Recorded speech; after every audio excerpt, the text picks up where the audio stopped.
大家好，我係阿 wing， 今日想為大家介紹意大利品牌 Finessianico 嘅一款 Laviade Turchis。呢款手錶嘅靈感係嚟自威尼斯古老貿易路線上邊嘅珍貴寶石土耳其石，亦即係用於今次錶盤上面嘅綠松石。而威尼斯多個世紀以嚟呢，都係呢種寶石嘅重要交易樞紐。今次介紹呢款錶嘅錶盤係用上天然嘅綠松石製成。綠松石嘅色澤係由天空藍到水藍綠不等，每一塊石材表面呢都有獨特嘅紋理，就好似水下石頭嘅紋路，絕對係獨特嘅工藝品。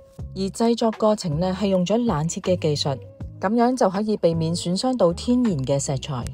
之後再用拋光嘅技術，令錶面嘅光澤細膩，更靚更有層次感。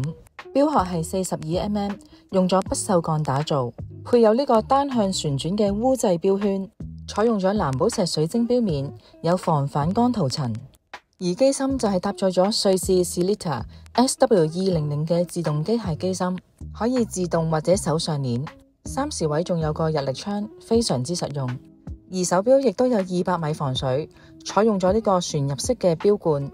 錶帶係淺藍色嘅意大利製橡膠錶帶，柔軟又舒適。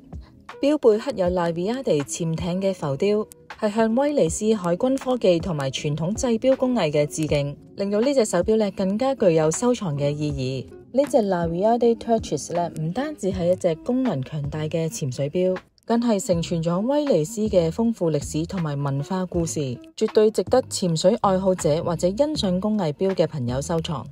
呢款手錶官網定價10,960蚊，咁我哋都有個超信嘅折頭俾錶迷，折咗8000零蚊就買到啦，仲有原廠保用2年。有興趣錶迷咧可以上嚟門市試下。如果中意呢條影片嘅觀眾，可以 share、like 同埋訂閱我哋嘅頻道，咁就可以時刻獲得我哋最新嘅手錶資訊。